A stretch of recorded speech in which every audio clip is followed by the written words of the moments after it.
আসসালামু আলাইকুম প্রিয় দর্শক, আজকে একটি নতুন ভিডিও নিয়ে হাজির হয়েছি।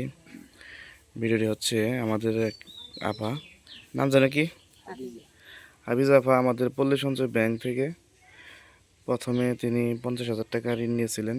তারপরে সেখান থেকে 70-80 লক্ষ টাকা, এভাবে তিনি তার ঋণের সিলিং এগিয়ে যাচ্ছেন।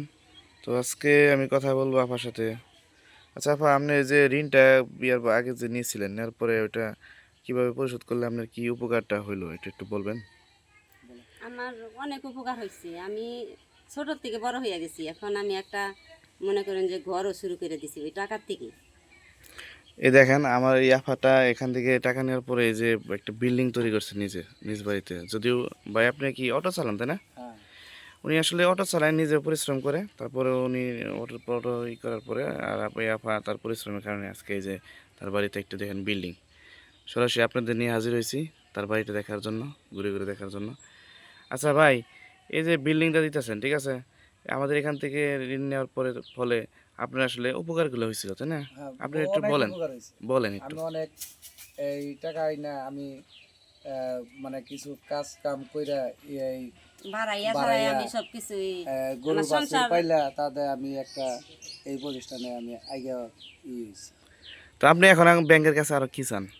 আমি ব্যাংকের কাছে একটু মানে এটা ঋণ দিলে আমি একটু আগে যেতে আগে পারি। যেতে পারি, একটু সহযোগিতা করলে আমি একটু হইতে তার পারি। মানে আপনি হচ্ছে যে এখন আরো বড় ধরনের ঋণের আবেদন করবেন এবার। হ্যাঁ হ্যাঁ হ্যাঁ হ্যাঁ। জি, এখন বর্তমানে ঋণ চলছে আপনার 50,000 1 লাখ, 1 লাখ। না 50 না 1 লক্ষ টাকা। 1 লাখ। এখন 1 লক্ষ টাকা পরিশোধ করে আপনি চান 1.5 লক্ষ টাকা, তাই না? হ্যাঁ হ্যাঁ জি, বা 2 লক্ষ টাকা এর মতো দিলে আপনার এই যে বিল্ডিংটা যে করতেছেন এটা কমপ্লিট করা যায়, তাই না? হ্যাঁ তো প্রিয় দর্শক দেখেন, উনি আমাদের যে একজন ব্যাংকের গ্রাহক। আসলে পল্লী সঞ্চয় ব্যাংক হচ্ছে একটা গরিব দুঃখী মানুষের ব্যাংক। এই ব্যাংক থেকে ঋণ নিয়ে অনেক গরিব মানুষ আজকে স্বাবলম্বী হয়েছে। তার বাস্তব প্রমাণ আপনাদের নিয়ে দেখাচ্ছি একটা, যে ওনার বাড়িতে দেখেন আজকে বিল্ডিং।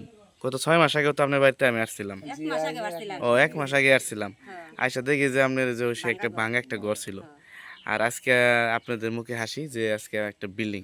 আপনি এটা কয়তলা ফাউন্ডেশন করছেন? 3 তলা। প্রিয় দর্শক দেখেন, উনি এই বিল্ডিংটা 3 তলা ফাউন্ডেশন করছে। আপনার ইচ্ছা আছে এটা কত পুরোটাই কমপ্লিট করার জন্য? আল্লাহর কাছে আশা করি যে এই পরিবর্তনে লোন নিয়ে যেন আমি এটা পুরোভাবে যেন আমি করতে পারি, হ্যাঁ, এটা আমি শুধু উনি এইখান থেকে ঋণ নেওয়ার পরে যে শুধু এই মানে শুধু নিজের অর্থ ব্যয় করে তা না, তিনি তার এই টাকা নেওয়ার পরে আপনার ওই জমি আছে সেখানে আবাদ করে, হ্যাঁ তারপর নিজে একটা অটো গাড়ি চালায়, গরু আছে। হ্যাঁ হ্যাঁ। মোট কথা আসলে এটা বাস্তবে একটা দেখার জন্য আপনাদেরকে নিয়ে আসছি ভিডিওর মাধ্যমে। তো আপনার ব্যাংক আপনাদেরকে ঋণ দেওয়ার পরে যে একটা মানে সুযোগ সুবিধা যেটা করার, সেটা তো পাইছেন। হ্যাঁ হ্যাঁ হ্যাঁ, পাইছি। তার জন্য আমি উঠাইতাছি। আমি অন্য ব্যাংকে না যাইয়া আমি হ্যাঁ, এই ব্যাংক থেকে টাকা উঠানোর জন্য আমার খুব আশা আছে। আমি ধীরে ধীরে আরো বাড়তে যাবো। তাহলে আমি এই যে উন্নত পাইছি এই ব্যাংকে। তাহলে আপনাদের দায়িত্বপ্রাপ্ত যে অফিসার এই আসে আপনাদেরকে ঋণটা দিছে, যেমন আমার কথা বলতেছি, জি, আপনারা তো খুব খুশি। হ্যাঁ হ্যাঁ হ্যাঁ, আপনার নাকি আমি দোয়া করি যে কিয়ামতের আগ পর্যন্ত আমি দোয়া করি যে আল্লাহ বেচারা যেন সুবুদ্ধি থাকে।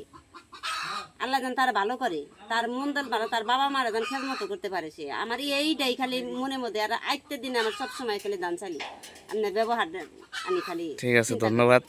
আসলে আপনাদের সেবা করাই আমাদের কাজ, কারণ রাষ্ট্র যেহেতু দায়িত্ব পালন করতেছি সরকারি কাজে, তো আপনাদের সেবা করাই আমাদের প্রধান দায়িত্ব। তো আশা করি যে আপনারা আরও মানে এখান থেকে টাকা নিয়ে আরও ভালোভাবে বড় কিছু করেন, হ্যাঁ সেই প্রত্যাশা দোয়া রাখি। তো প্রিয় দর্শক, আজকে আপনাদেরকে দেখালাম আমাদের এক আপার নাম হাফিজা বেগম। হ্যাঁ হাফিজা বেগম পল্লী সঞ্চয় ব্যাংক থেকে ঋণ নেওয়ার ফলে আজকে তার বাড়িতে একটা বিল্ডিং। এই বাড়ি তার আজকে খুবই খুশি। তো সবাই ভালো থাকবেন আশা করি। আবার পরবর্তীতে কোনো ভালো কোনো প্রকল্প ভিডিও নিয়ে আপনাদের সামনে হাজির হব। আসসালামু আলাইকুম।